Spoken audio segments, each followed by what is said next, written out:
Great. As Stacy said, my name is Lindsay Ventura. I'm going to share my screen now. I'm assuming y'all can see it unless I see somebody waving frantically otherwise.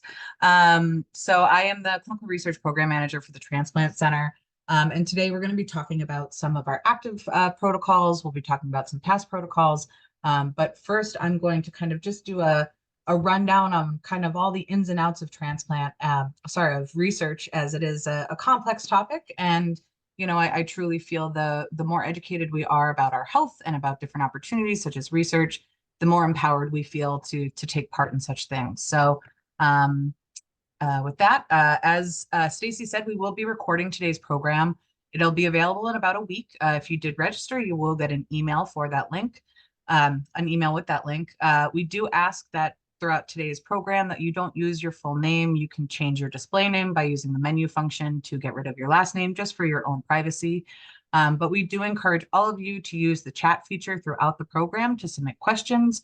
You can submit them anonymously. Our panelists will either respond to them real time or we'll talk about them during the open Q&A session. So today I'll be going over different types of research and why research is important.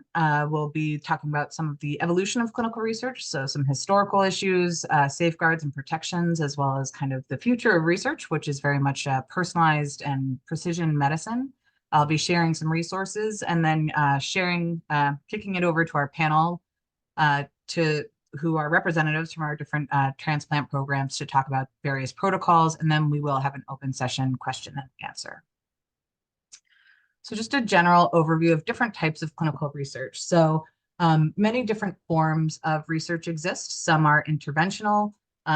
So where we would try out a different treatment, we would try a medication, device, surgical technique. Some research studies are preventive in nature, so trying to explore different ways in which we can prevent disease progression or disease development. So use of vitamins or vaccines, lifestyle changes. We do diagnostic research. This is better ways to diagnose different disorders or health conditions, new blood tests or imaging. All of those do need to go through clinical trials and research. We do a number of quality of life research studies, so figuring out how to improve comfort and quality of life for people with chronic illness.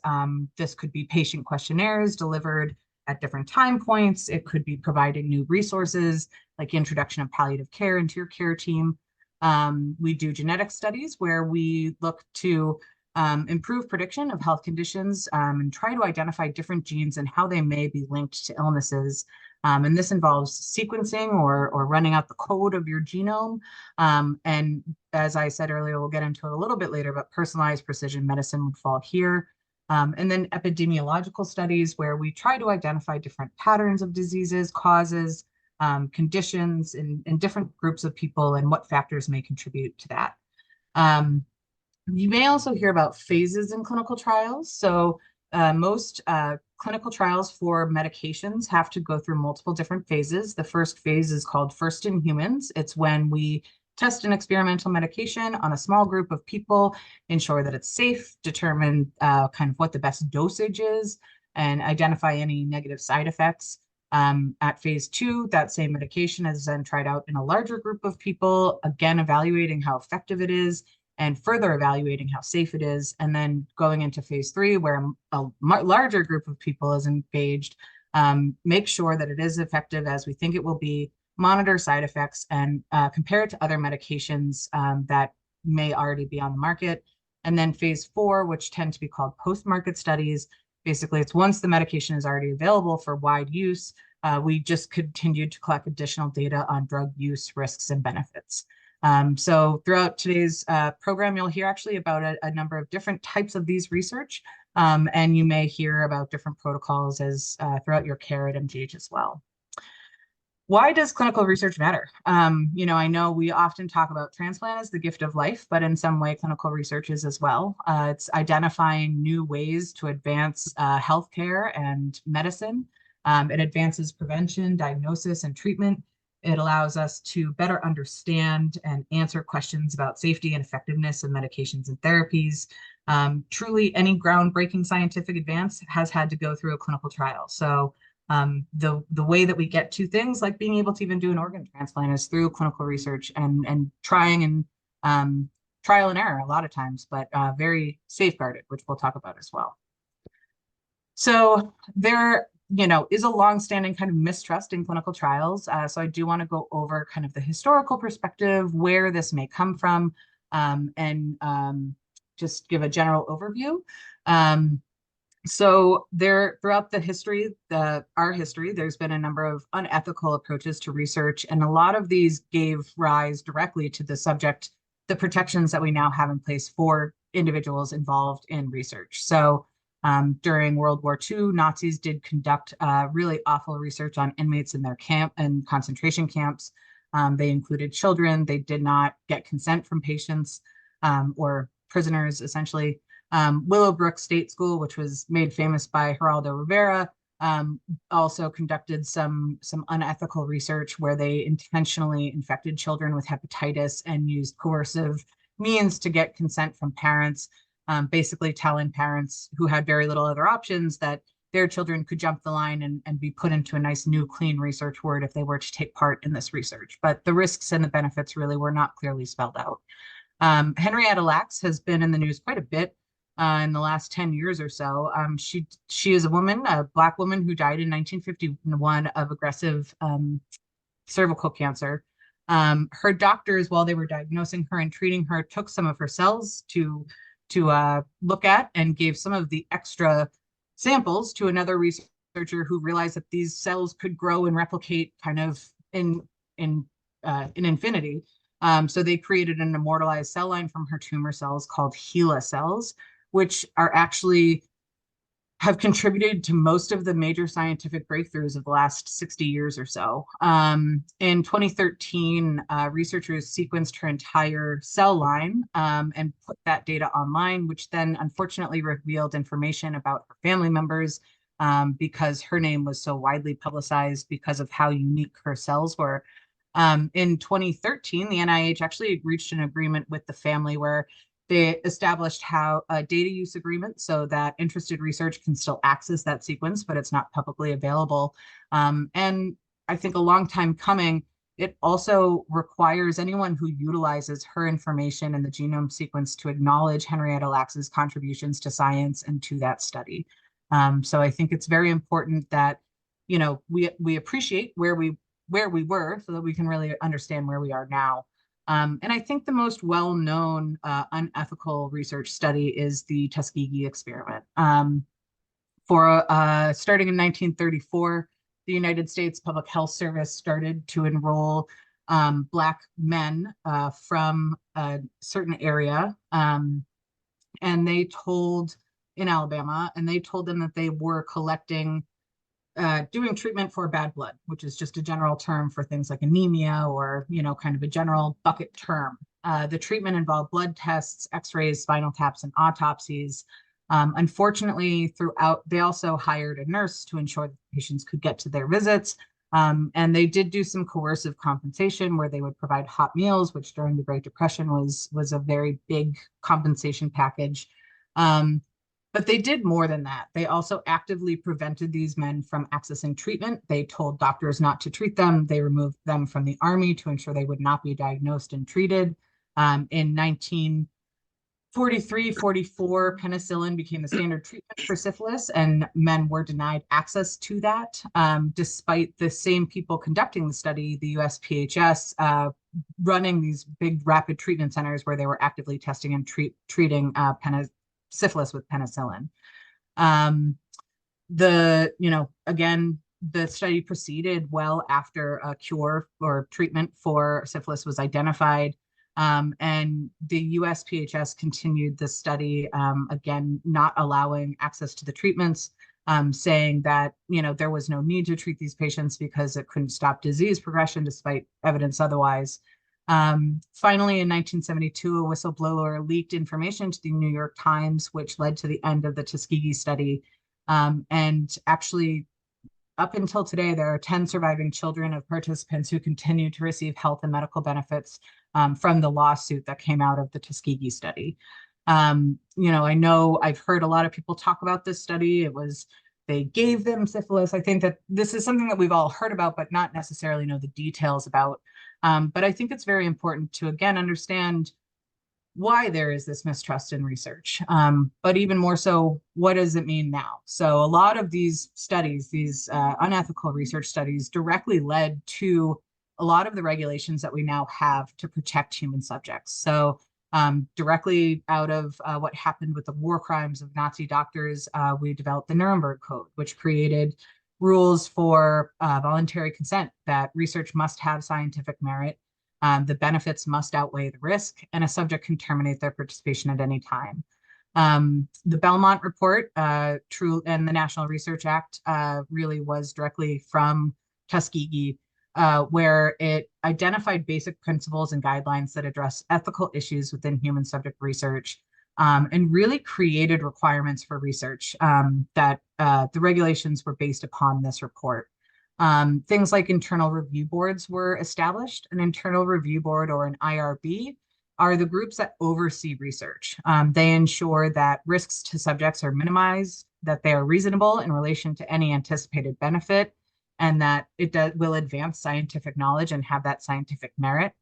That selection of subjects is equitable, that informed consent is provided and will be documented appropriately, that a research plan will ensure monitoring of data as well as safety of subjects. We do a lot of safety assessments in clinical trials, blood work to ensure nothing untoward is happening, constantly talking to our patients about what we call adverse events or any changes to somebody's health as they're participating in their clinical trials. IRBs are made up of individuals with varied backgrounds, but all have qualified knowledge and are diverse in nature. A lot of times these will be scientists, non-scientists, unaffiliated individuals to the institution to make sure that we're really minimizing bias as much as we can. Informed consent is a very big part of research. It is a form you may sign at the beginning, but it's also something that's ongoing throughout research, where if new treatment options became available, like they did in Tuskegee, that those treatment options would be shared and you would be able to terminate your participation. Ethical conduct of research and protection of vulnerable populations. The common rule and good clinical practice rolled out in the 90s. The common rule established kind of uniform regulations for clinical research, and good clinical practice are more international regulations that had been established as well. And it details the responsibilities and expectations of everybody involved in research, from investigators, who are the doctors who lead the studies, to sponsors, to IRBs, to monitors who ensure that the data is clear. And then in 2014, likely in relation to what happened with HeLa's genomic sequencing, the genomic data sharing policy was established by the NIH, which really established how it can be shared, managed, and de-identified, but also pooling that data together. Genomic research is the study of a person's gene, and it is essential for us to understand factors that influence health and disease. And it is a research that should be shared, but shared responsibly. So how do we apply these human subject protections? Really, any individual who's involved in research must be protected, but vulnerable populations kind of require additional protection. And we see a lot of these are very much in line with those previous studies. So cognitive or communicative limitations or barriers. So if somebody does not speak English as a first language, we ensure that we use an interpreter as well as translate that consent form into their native language. We provide additional educational materials, use surrogates or advocates to ensure that that individual's best interests are being represented. We use things like plain language consent forms, where we take these very high level scientific documents and really kind of bring them down into everyday language. And cognitive or communicative vulnerability could also be somebody who's in an emergency situation and might not be in their right mind. It could be somebody who have cognitive impairment, whether long-term or temporary. Medical vulnerability, so that would be somebody who has a serious health condition with no real treatment option. And it's really important that that subject would weigh the possible benefits and potential risks of a study, and not kind of have an idea that this is going to cure them completely. Institutional vulnerability would be somebody who's a prisoner or in the military, where there's kind of a hierarchy in place that they would not feel that they could say no. Deferential treatment or vulnerability is similar. So something like a doctor-patient relationship or class inequality or even a gender inequality, where you may not be able to feel that you can say no because you're deferring to that person's authority. So the consent process should really be done without the presence of the person to whom somebody might defer. A lot of ways that we do consent processing, even within MGH, we make sure that our potential subjects receive the consent form well ahead of time. And then we encourage them to talk to their family and friends so that they have other input as well. And then, we will bring them in and have all of their questions thoroughly answered. But the consent process is a very important part of research and about protecting folks. Economic vulnerability could be somebody who's disadvantaged in terms of income, housing, or healthcare. Maybe they think, if I do this clinical trial, I'll be able to get healthcare at MGH, which I couldn't otherwise afford. So it's really important that we limit monetary compensation, but also make sure that it's, not a fiscal burden to somebody to be able to take part in a study. So many studies will cover costs of, parking or something like that, but by no means should there be this large kind of compensation package that goes along with research, nor should it be the reason why somebody wants to do research. And then social vulnerability would be, an undervalued social group. So if that individual is not seen, to be of the same worth as another, whether that's race-based, gender-based, age-based. And one of the big ways to mitigate this is to bring those sorts of stakeholders who experience those social vulnerabilities to the table. There are groups like Patient-Centered Outcome Research Institute, which is a federal organization which requires community members be brought to the table in study design. So that way everyone's needs can be met and we can help to mitigate that vulnerability. Like I said, every individual is vulnerable on some level. It's kind of a spectrum. So some individuals are more or less vulnerable, but it's not that individuals are or are not vulnerable. It's not a yes or no. It's kind of a spectrum. So it's really important that we consider for all of our patients and potential individuals who want to take part in research that we're appreciating how they may be vulnerable in that certain situation. But it might then seem like it's hard to include diversity in clinical trials if we have all of these protections in place and we're moving carefully. But I think it's very important, and science has proven that it's very important to have diversity in clinical trials.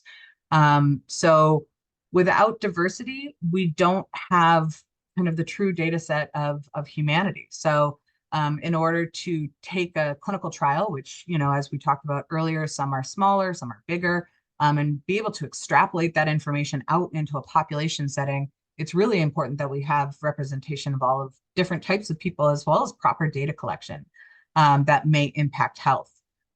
So our health is really, it is not just our diagnosis. Maybe you're here with end-stage renal disease or complicated lung issue or heart.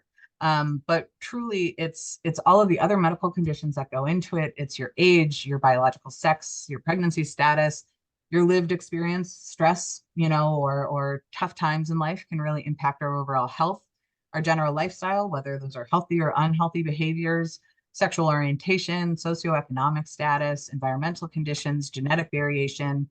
All of these things contribute to our health. So it's really important that when we do clinical trials, we have representation that brings in all of these different types of people, but also that we are collecting data that reflects that. So something like socioeconomic status is not often collected, but it is a key to health outcomes. So the more well off you are in a socioeconomic standing, you may be able to access better healthcare or healthier food.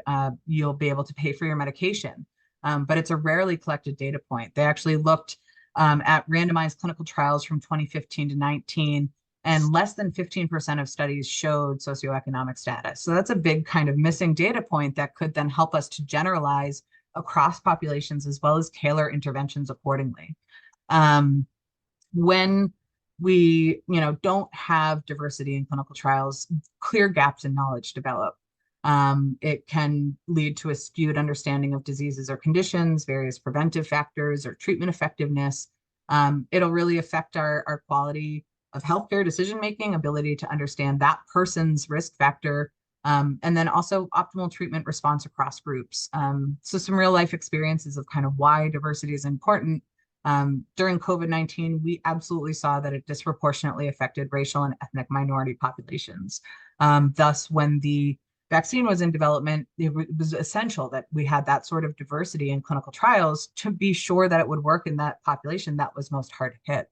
Or something like asthma has been very clearly linked to environmental factors, but it's also linked to things like chronic stress or an unhealthy diet, exposure to pollution. So if you live in the city versus a rural area. And the only way we can really know all of these different factors that contribute to health and to whether or not a medication or an intervention works is by having diversity in clinical trials and seeing outcomes in the individual as well as the larger aggregate group. And that's becoming more and more important as medicine becomes more and more personalized. So traditional treatment, kind of a one size fits all, here's a medication that we use. It might be successful, it might not be. There might be some other ones we could try, but really kind of that traditional trial and error, versus what we're, precision or personalized medicine. These are kind of interchangeable. But the intention of personalized or precision medicine is to target the right treatment to the right patient at the right time. Some of these explore genetics, which is the focus on a single gene, or genomics, which is multiple genes, kind of how they all work together and how they influence the person. Personalized medicine considers differences in people's genes, environments, and lifestyles, and really allows doctors and researchers to predict which treatment or prevention strategy might work for different groups of people. But again, it's only through ensuring that we have diversity in our clinical trials that we would be able to have, true understanding of how different medications will work across the spectrum. Some different examples of personalized or precision medicine, things like biomarker tests. So looking at the genetics of solid tumors to choose a treatment that's most likely to work. A lot of us have heard about the BRCA genes. This is using genetic testing to look for an inherited condition that we know is tied to a specific mutation, which may increase the risk of certain cancers. So BRCA increases the risk of breast cancer. Pharmacogenetics, how DNA influences how you may respond to a drug, allowing your doctor to choose the right medication for you. It's really exciting to see research expanding and growing. And becoming more personalized and more tailored. These are all the sources that I used. I'm sure we can make them available on YouTube as well. And I just wanted to quickly show you, if you are interested in learning about what sorts of clinical trials are at MGH, we can use clinicaltrials.gov. So I'll show you how to use that website quickly, and then I will turn it over to our panelists. But we also encourage you to speak to your doctor about any clinical trials that may be appropriate for you. So clinicaltrials.gov, it's a website maintained by the National Institutes of Health. If you wanted to learn about transplant studies, you can just put transplant in there. And then there's more filters down here, and you can actually roll all the way to the bottom, put in a facility name. So you can put in Massachusetts General Hospital, hit search, and see various programs that are happening. You can see results that have been, results from finished studies. You can see ones that are actively recruiting, and just kind of explore, what's possible. So here's an example of one where you could go read about the study details. What does the study entail, and then learn how to reach out to individuals participating, learn about who's may be eligible for the trials.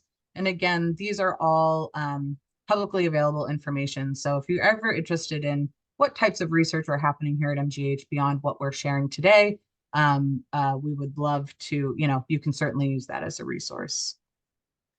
And I am going to start, I'm going to turn it over to our panelists now. We're going to go over some past studies, some present studies, kind of what next studies look like. And then we'll also be finishing up with a Q&A session. And I personally just want to say thank you to all of you for participating. I know that the transplant journey is not an easy one. I went through it with my mom about 10 years ago at MGH, and it is, it's a long journey, but the care team at MGH is pretty incredible. So Thank you for allowing me to speak. And at this time, I'm going to turn it over to Dr. Lewis. Great, thank you very much. I don't know if you want to advance the slides from the same deck there, or have me convert over. Either way is fine with me. Okay, great. It looks like you have them. So first, I'd like to thank all of you for joining today. It's great to see so many people that are on this. And I'm going to be very brief in my remarks. I want to make sure to leave time at the end for discussion. And I specifically want to focus on a couple of protocols that hopefully many of you will relate to, because they relate to the time spent waiting for an organ transplant, and specific examples of research that was targeting that long interval of wait time for our patients. So I'm going to go through two brief examples of completed projects, because I think they're particularly relevant to research. Very much appreciate the words that we just heard about doing research the right way. And if we could just advance to the next slide here. So the first study, I actually am glad to see Dr. Chung on this call, because this was a collaborative effort between the cardiac and the liver programs here at MGH, which is one of the advantages of being part of such a great transplant center. But if we look back about 10 years ago, you can see there was this massive upsurge in the number of hepatitis C positive donors that were becoming available, unfortunately on the heels of the drug epidemic here. And so we were seeing a large number of hepatitis C positive donors, and none of these donors were being used for heart transplantation. Next slide, please. And we knew from previous experience and previous research that the utilization of donors from hepatitis C positive donors for our recipients did not go well. If we could animate this slide, you can see that use of hepatitis C positive donors resulted in patients becoming infected with hepatitis C 3/4 of the time, having abnormal liver function tests about half of the time, and sometimes developing overt liver disease. In addition, there was inflammation in the coronary vasculature that was of concern. However, it's important to point out that all of these patients, basically had a large exposure to the hepatitis C virus. Next slide. And if we fast forward to the experience here, and this was under the direction of the expertise of Dr. Chung, what we decided to do was to use a pan-genotypic direct antiviral therapy and to give it upfront prior to patients even going to the operating room to get their transplant, such that we would try to prevent the transmission and the taking hold of the hepatitis C virus. And so we did this with the help of our patients that were on the transplant list.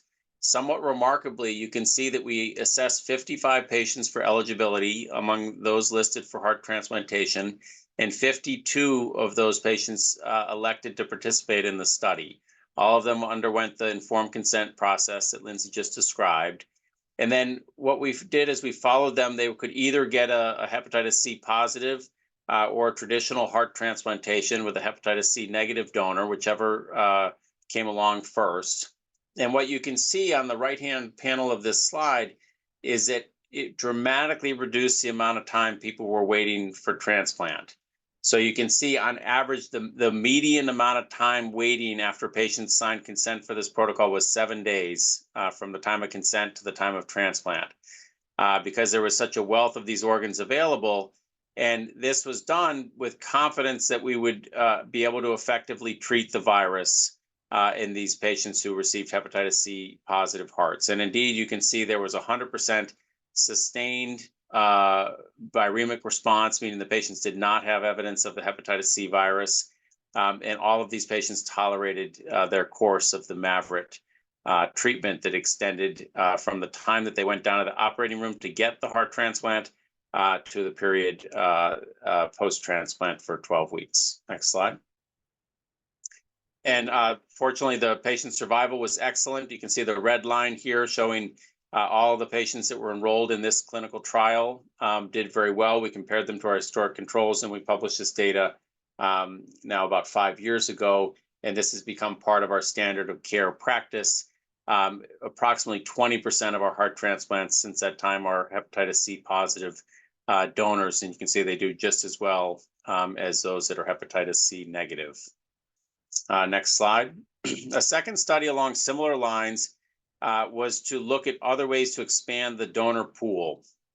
And much like the hepatitis C experience, we took advantage of hearts that were not being used for heart transplantation, but through innovation, whether it be pharmacologic innovation or in this case, innovation and preservation of hearts, using a donor heart resuscitation ex vivo perfusion device, we found that about a third of the heart donors fall into this category of donation after circulatory death. None of these hearts were being used. The concern was that the hearts would need to be reanimated, and that's where this emerging technology comes into play. And we began to apply this very early. We were within hours of being the first center in the US to perform this type of transplant. We ended up doing the second one in the US back in 2019. And since this time, this has constituted about half of our overall volume of heart transplants. Next slide. And then we can just fully animate this slide. Yeah, so you can see that the wait time is very similar to the hepatitis C, dropped dramatically. Typically within a week, we were able to get patients transplanted. And we did this as a single center experience and also as part of a multi-center trial. So all of the brave participants that signed on to have this procedure done could get either a DCD or a DBD heart. Most of them ended up with the DCD hearts. And we ended up enrolling about 20 patients in this trial, and much like the hepatitis C, have then subsequently adopted this as part of our standard care approach.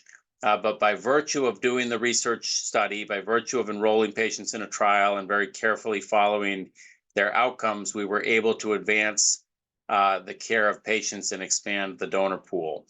Next slide. And we made some observations along the way. First, this is another collaborative effort. You can see this author list consists of about half surgeons and half other physicians from the cardiology background and from other areas. And we made several observations. We went back and looked at every single catheterization procedure done post-transplant, and we found that it was actually the right side of the heart that struggled slightly more than the left side of the heart after this type of transplantation, but it ended up proving transient. After 2 weeks, the heart performance was identical. And so we've used this information to devise methods to carefully support the right side of the heart post-transplant. And analogous to the hepatitis C work, our outcomes actually were as good, if not slightly better, with the DCD heart transplants, shown there in light and dark blue. We had 100% 6-month survival across the first 47 DCD heart transplants that we performed here at MGH. Next slide.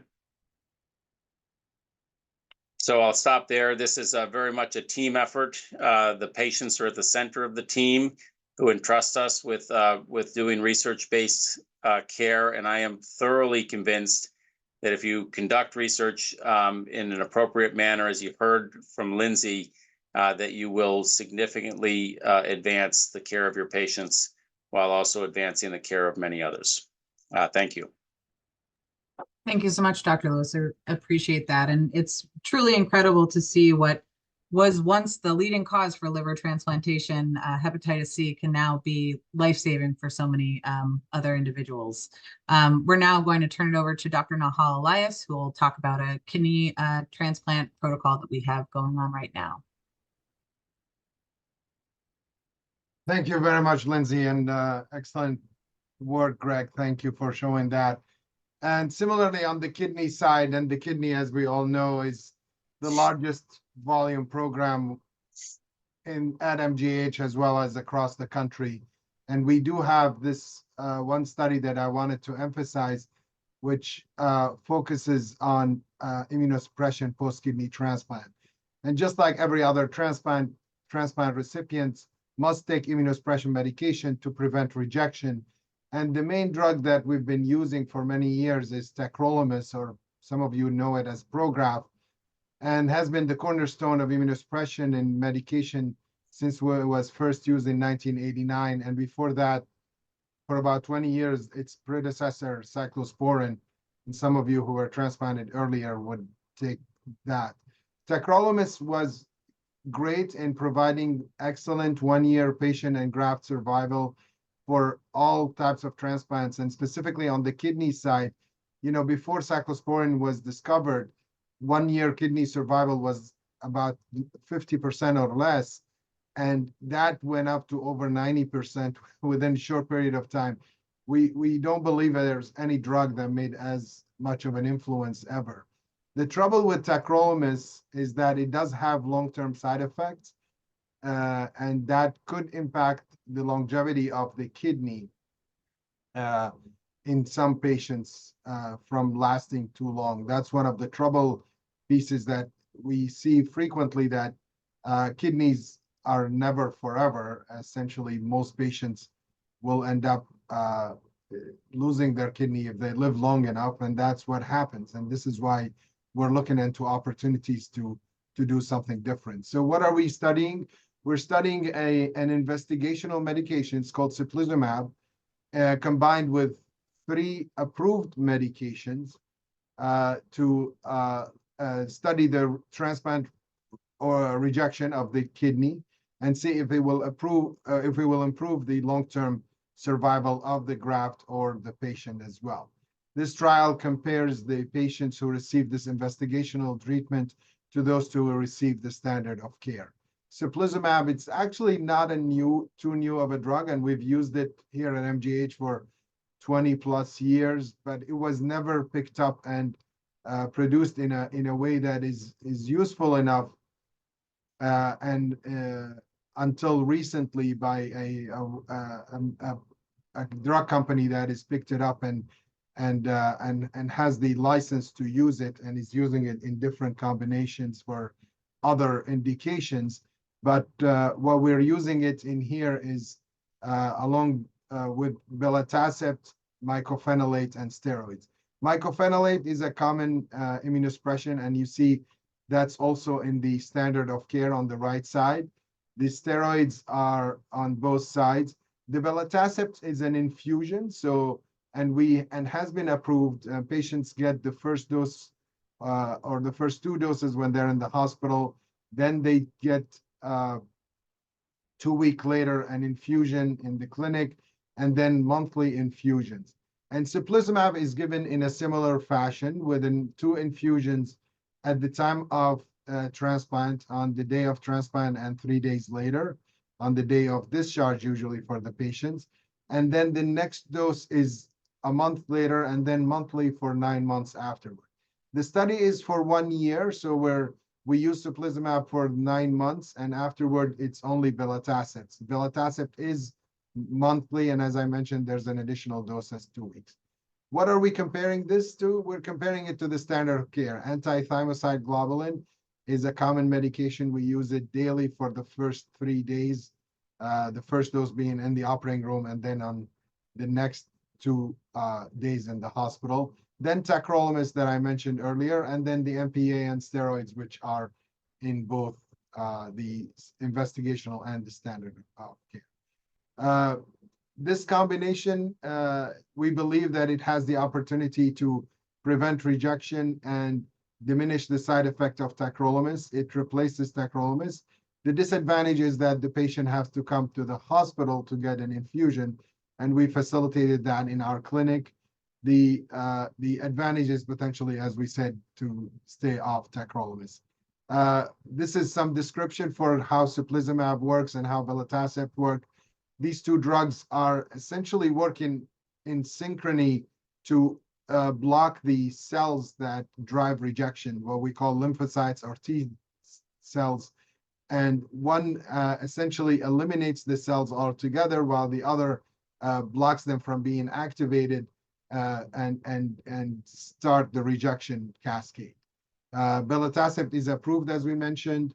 Teplizumab is not approved for this purpose, but this is why we're studying in this way. The study is randomized, so 2/3 of the patient will get the new combination, and 1/3 of the patients will get the standard of care with a triple therapy. And we won't know that until the day of transplant. We are looking at patients who are scheduled for live donor transplant to be considered. We are looking at patients who are waiting for a deceased donor transplant to be considered. Obviously, there are certain inclusion and exclusion criteria, specifics that are related to each person and the donor as well. And we have to make sure that the patients fit, and those who fit the criteria, we're reaching out to them. If you're interested, also, you're welcome to reach out to us. So we're hoping to learn how safe and how effective is this combination compared to the standard of care. Will this combination preserve the kidney function and prevent rejection, and preserving the kidney function hopefully for longer? And how does it compare with the standard of care as far as any the outcomes and the side effects? I will stop here and Great. toss it back to Lindsay. Awesome. Thank you so much, Dr. Elias. Next, we're going to hear from Dr. Heidi Ye from the Liver Transplant Program, and she's going to talk about one of her new studies that's just starting up. Hi, next slide, please. I think everybody knows that there's a shortage of organs, and Dr. Lewis talked about this already. It's true with liver as well. Oops. Mortality on the wait list has come down a little bit in the past 10 years, but still is over 10 to 15%. And death after removal from the wait list, if you're taken off before you actually die, has decreased even more, but still hovers again around 10 to 15%. Next. At the same time, 26% of donor livers are discarded because of being poor quality and not being expected to function well after transplant. Next. 40 to 60% of livers discarded are discarded for fatty infiltration, and this has gotten worse as the obesity epidemic has been on the rise, and fatty liver disease has also been increasing in the population. Livers with less than 30% fat function very well after transplant. Livers with even 30 to 60% fat tend to function poorly after transplant and have almost double the rate of graft failure after transplantation. And so they're not generally used. Next. A couple years ago, normothermic machine perfusion was FDA approved for liver. A few years after it was for heart. These are examples of some of the machines. And so instead of storing the livers on ice between being taken out of the donor and being put into the recipient, we instead put them on these machines that supply blood, oxygen, and nutrition to the liver. And we can actually watch the liver function, clearing products out of the perfusate. We can watch the lactate fall. We can watch the livers make bile. And the next slide, you can see some of the things that we monitor. On the left lower corner is a monitor that we can see, so we can monitor blood flow and pressures and oxygen. If we measure ATP production in the livers, we see that ATP gets regenerated over the course of 2 to 3 hours and gets back to sort of fresh liver levels. In the upper right panel is the clearance of lactate from the perfusate. And this is the major marker that we use to confirm that the liver is functioning well. Livers that don't clear lactate in the green line, ones that we don't transplant, and livers that clear lactate, as in the yellow line, are livers that we consider to be transplantable and have been shown to function well after transplant. And these are just some samples of bile that we collect from livers on the pump. Next. And so there have been several clinical trials now, some of them randomized clinical trials, showing that livers after normothermic perfusion function better after transplant. There are some chemical markers of poor function, and you can see in the dark green lines that after being on pump, those markers are much lower than after being stored on ice, which are the lighter green bars. Next. Using the pump has also been associated with shorter operative times and fewer complications, particular the operative time in the first line and sort of the mild to moderate postoperative complications that you can see at the 5th line there. Next. Some studies have found that ICU or total hospital stays are shorter with machine perfusion transplantation, probably associated with a lower risk of complications afterwards. Next. And most importantly, its use of normothermic machine perfusion is associated with a much lower discard rate. So livers that are randomized to normothermic machine perfusion are much more likely to be used than if they are stored in ice. On the left, there is a study that was done in Europe, the first randomized control trial. And on the right here is a retrospective study in the United States. And this shows the percent of livers procured that are discarded. And you can see in the left, the black bar is the number of livers that are discarded if stored on ice. And on the right, the black bar shows a much smaller number of livers discarded with normothermic machine perfusion. Next.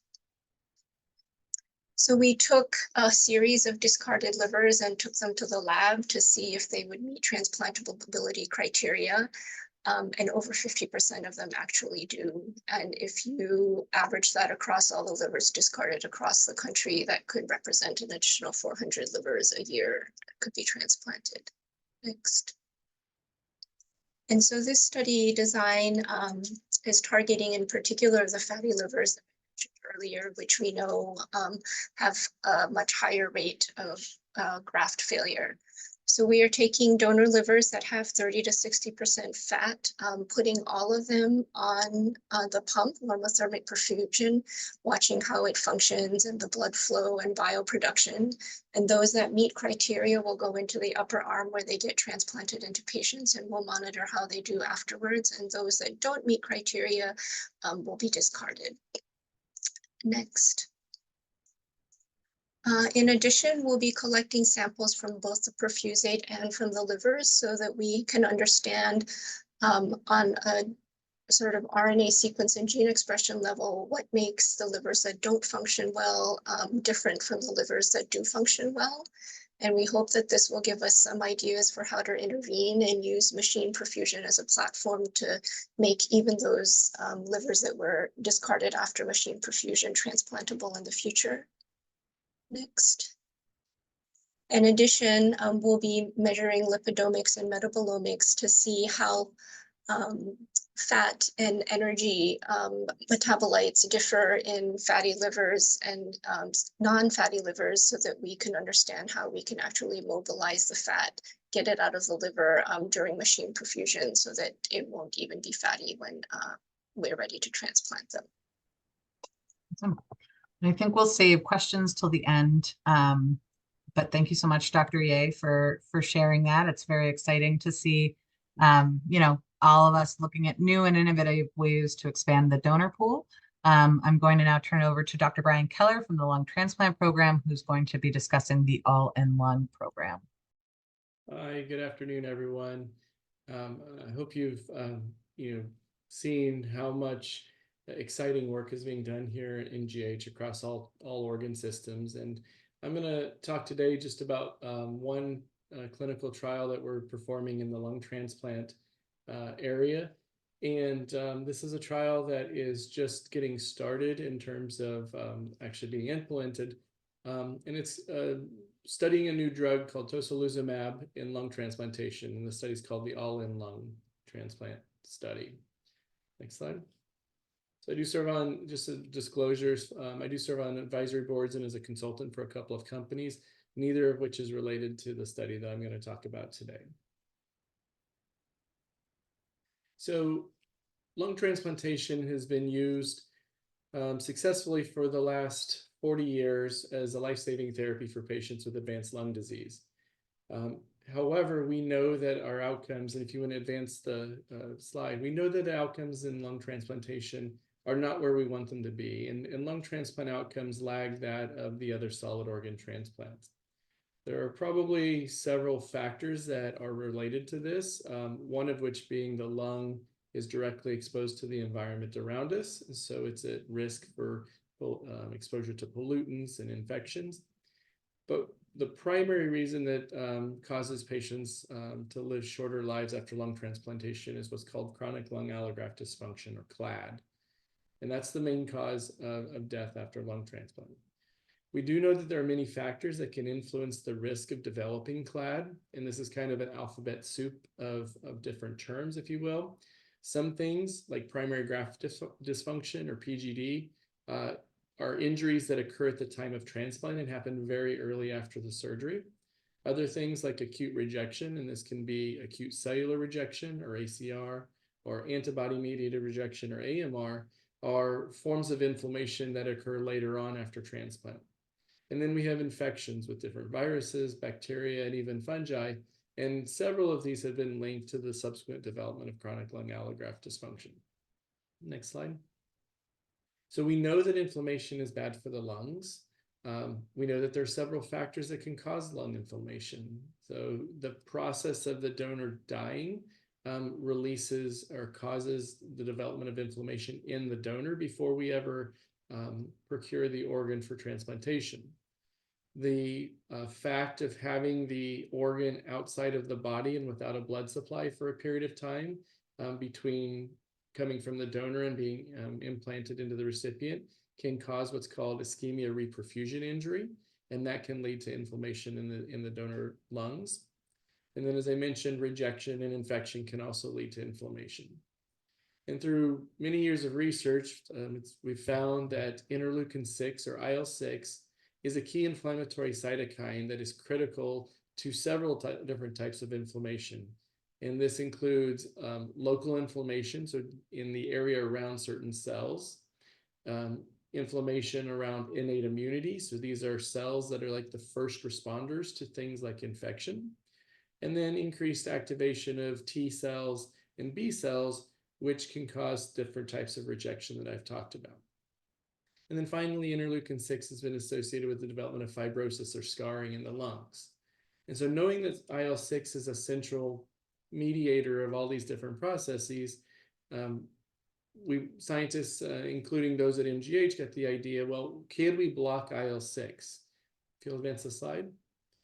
And if we can use a medication that will interfere with the signaling of IL-6, can we reduce inflammation and therefore reduce the incidences of rejection and CLAD and hopefully improve the outcomes after transplant?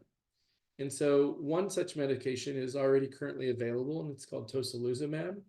And it is a monoclonal antibody that targets the interleukin-6 receptor, so the part of the cell that the interleukin-6 cytokine binds to. Tocilizumab has already been used in rheumatoid arthritis, in patients with graft versus host disease after stem cell transplants, and it's been used in certain types of organ transplant rejection, as well as over the last few years in severe COVID cases. So it's a medication that's already available. And the question was, can we use this to help reduce the risk of rejection after transplant? Next slide. And so the title of the study is Targeting Inflammation and Alloimmunity in Lung Transplant Recipients with Tocilizumab, also known as the All-in Lung Trial. And again, the thought is that early use of tocilizumab plus our standard immunosuppression will decrease the risk of CLAD and improve not only patient survival, but also function of the lungs. This will be the largest clinical trial ever performed in lung transplantation. Massachusetts General Hospital is the primary site for the trial, and Dr. Jordan Madsen, who's the head of the Transplant Center, is also the lead investigator for the overall study. The goal is to enroll 350 subjects from 17 centers across the United States and Canada, and these participants in the trial will be followed for 3 years after their transplant. There are several objectives for the study. The primary objective is to see if tocilizumab does indeed reduce the risk of CLAD or the need for retransplantation or the risk of death after transplant. The secondary objectives are to look at whether tocilizumab reduces the risks of that early inflammation, PGD, or later inflammation in terms of acute rejection. And then we're going to continue to monitor to see how safe it is in this particular patient population. And then also there's going to be some mechanistic studies to help us understand how tocilizumab works in lung transplantation to achieve these outcomes. Next slide. So why are we doing this study? Well, we know that the development of new immunosuppressive drugs is a very, very slow process. In fact, we've been using the same medications, tacrolimus, mycophenolate, and prednisone that Dr. Elias mentioned for decades. And so the question is, can we use a medication that is already in use for other indications to improve the lives of our lung transplant recipients? We also want to know if this medicine is safe and effective for our patients. We know that in general, it's very safe for patients with other diseases, but we don't know specifically in lung transplant if we'll have the same effect. And then finally, can we better understand the process of rejection to develop additional therapies or preventative medications in the future? And so this study is getting started. There are several patients that have been enrolled, and the goal will be to continue to monitor this, the process of this study over the next several years. The drug is administered through a monthly IV infusion, starting at the time of the surgery and then monthly for 6 months. And then we continue to follow the patients, subjects afterwards to look for effects on rejection and clot development. We're really excited about this study and to be the leading center for this particular study. A lot of work has gone into this, and we're very optimistic for seeing the results, but also to further the knowledge around the care that we provide our patients in lung transplantation. And I'll just conclude by saying this is just one of many studies that we have ongoing in lung transplantation. As Lindsay mentioned, there are studies across a wide array of disciplines, and we and the other solid organ programs are actively pursuing investigations in many, many areas. So thank you for your attention. Thank you so much, Dr. Keller. I know that we're running a little short on time, but we do have one more study, and I do want to get to a couple questions. We started a little after 4, so I think it's fine to extend a little after 5. And now it's my honor to present Carrie Crisali, who's going to be speaking about the Center for Clinical Transplant Tolerance. So with that, I'm going to turn it over to her. Thank you, everyone. Good afternoon. So I'll give an update for where things are going in the Center for Clinical Transplant Tolerance. So let me back up. So as everyone's discussed, the doctors earlier mentioned all the immunosuppression medications that are essential and necessary to take after a transplant. And the goal of the tolerance protocols that we have here is to give a combined cell transplant with a kidney transplant at the same time from the same donor to hopefully the goal is to wean medication off from the recipients. So as we've talked about over this discussion, we know that there are effects on the immune system that taking these anti-rejection medications have. It makes you less able to fight off bacterial infections, viral infections, fungus infections, and some cancers. And there are other medical side effects that we see from taking these medications. We frequently see patients develop hypertension, diabetes after the transplant, high cholesterol, other infections like we just talked about, and the medications in and of themselves can over time cause some toxicity to the kidney, which is unfortunate because we want you to take them so that to protect the kidney, but over time they can cause injuries. So the tolerance protocol, again, is a combined kidney and stem cell transplant. And the science behind it, I won't get into because it's very lengthy, but the goal is to trick the immune system to not recognize the new kidney as being foreign through the combined kidney and bone marrow transplant. So I always like to highlight one of our superstar patients. She got a transplant from her brother in March of 2009 using this protocol. And she weaned off of all of her medication in October of 2009, and she has gone on to live a very healthy life. She has normal kidney function, she takes no medication, and she has a normal immune system. So again, the focus of our tolerance clinical trials is to reduce and hopefully remove all of the medications after transplant that are needed, improve everyone's quality of life, and without the long-term use of the medication, hopefully the organ will last for longer. We are hoping to, up until this point, it's been a simultaneous transplant from the same donor. We're hoping to do that starting this year in a stepwise fashion where patients would get the kidney first and then the stem cells afterwards. And of course, bringing it to other organs has been our goal for a very long time. Great. Thank you so much, Carrie. We did have a couple questions already submitted when folks signed up. And I did see in the chat, a couple of people were interested to see if some of these protocols are open. As I said, we really encourage you to speak to your doctor within the Transplant Center if you're interested in any of the protocols, or you can always check out clinicaltrials.gov. So one general question, I don't know who on the panel wants to cover it, but people were interested in the status of xenotransplantation. So just maybe just a general overview of what has happened already, at various sites. Dr. Elias? Sure. So there's a lot of work across the country happening with xenotransplantation. Many of you have probably heard of a couple heart transplants that were performed in Maryland, as well as a couple kidney or liver perfusion studies where they transplanted them into deceased humans or perfused the organ outside the body of a deceased human. So they used a brain dead recipient, if you will, somebody who would otherwise we would use as an organ donor, but was not a suitable organ donor. But they consented the family to perform this research on them. And there is some very good early successes.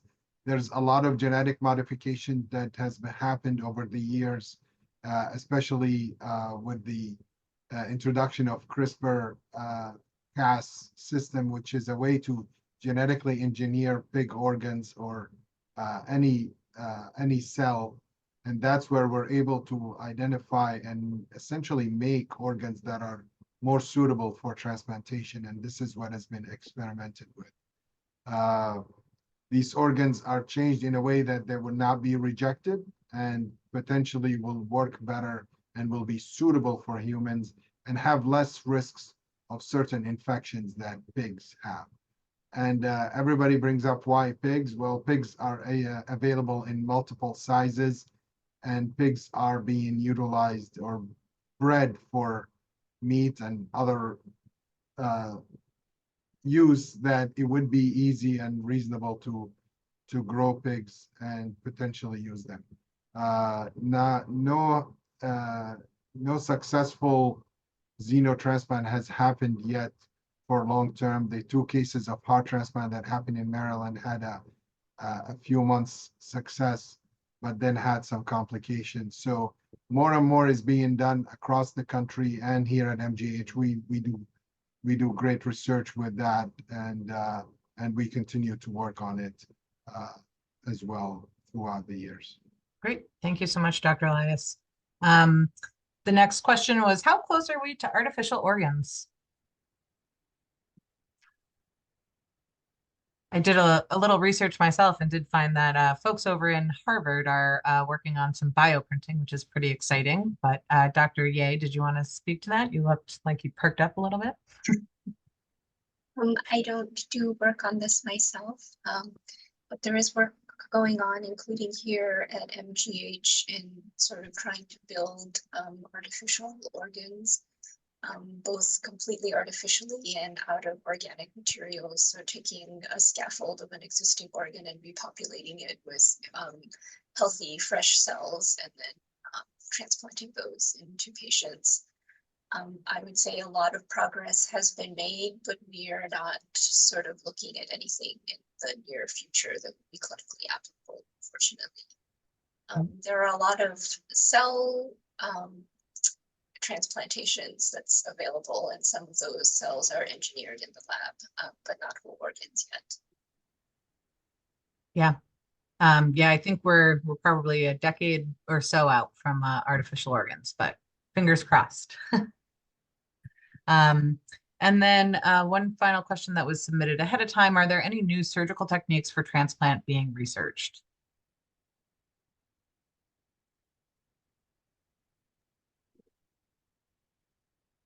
Dr. Elias can probably speak more to this, but everybody's probably heard about robotic surgery, and that's something that's being applied to transplantation already in donor nephrectomies for living donors.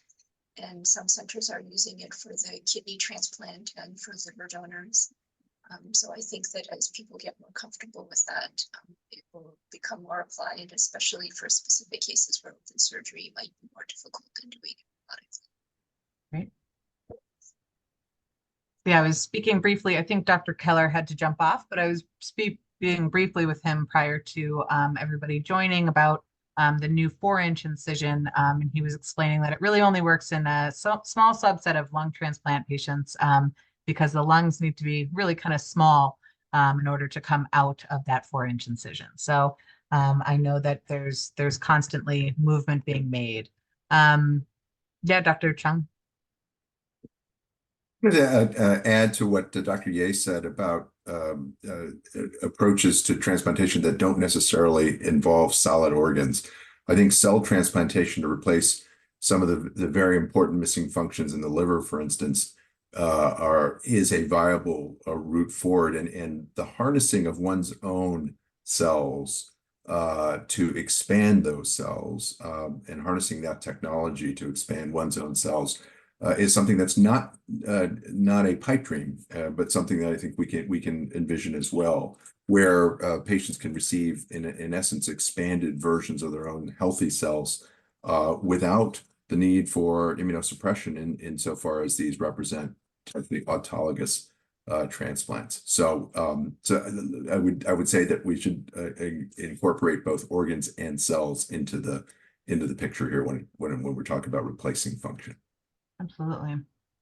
And I do know that we have a couple more questions in the chat. Maybe we'll just do one more. I'll briefly answer the new medications, immunosuppressants being tested in clinical trials. The hope would be that if they're approved, they could be utilized for any person, even if they're currently on a different management. I guess to you, Carrie, for those of us who would have a living donor kidney transplant, is there any research on use of stem cells from the donor added years down the road? So kind of the delayed tolerance that you were speaking to. Yep, we have a protocol that is open and recruiting. It does have very narrow criteria, so a lot of people are interested, but we're bound by that criteria that we're allowed to enroll patients into. And it is for patients, living donor kidney recipients who still have a donor who is willing to donate stem cells. They would be available. And on our website, there's a questionnaire if patients want to go to that to find out some more information. But we do have that. And then there was an anonymous question. Is there any way to find information on trials that were stopped, if not already noted on clinicaltrials.gov? CT.gov generally does have results from many studies, but you can always look to see if there's a paper regarding the study that was done and outcomes. I don't know if any of our doctors or panelists have any final thoughts as we are over on time. So. I just want to thank everybody and Lindsay for putting all this work together, and all the other panelists for all their presentations, and Stacy for organizing this. This webinar series has been fantastic and very helpful. I know we get a lot of positive feedback, and please reach out and let us know if there is anything else you would like us to talk about in these webinars, and we're glad to do so. Thank you, everyone, and have a good evening. Yes. Thanks everyone for joining. Thank you to all of our panelists and all of our presenters. I know it's, I went through a lot of information. We all went through a lot of information pretty quickly, but do remember that we will post it on YouTube in about a week. And anyone who registered will receive a link for that. But thank you again for joining us and for entrusting your care to MGH. Bye, y'all.